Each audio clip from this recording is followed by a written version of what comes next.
बड'लेण्ड बुब्लिनि जे chief editor बिथांखौ आयेननि राहा लानांगौ।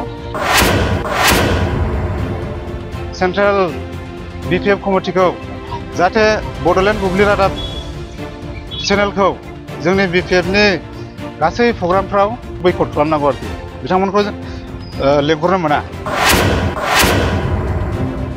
बड'लेण्ड बुब्लिनि चिफ एडिटर बिथांमोननि एगेन्स्टै जों दिनै बेहाय बग्रिबारि पुलिस स्टेशनाव क'क्राझार डिस्ट्रिक्ट इउथ बिपिएफनि जानानै जों एफआइआर होनाय जादों।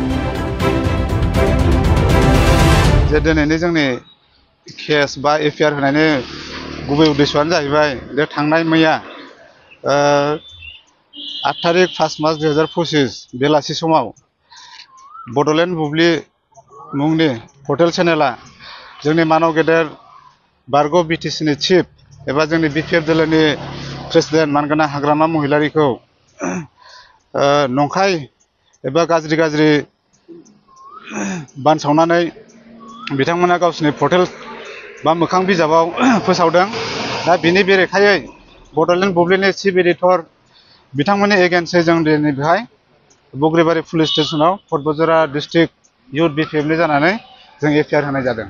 जोंहा साजाया बेनो जे बड'लेण्ड बुब्लिखौ बेन खालामनांगौ आरो जे बड'लेण्ड बुब्लिनि जे चिफ एडिटर बिथांखौ आयेननि राहा लानांगौ।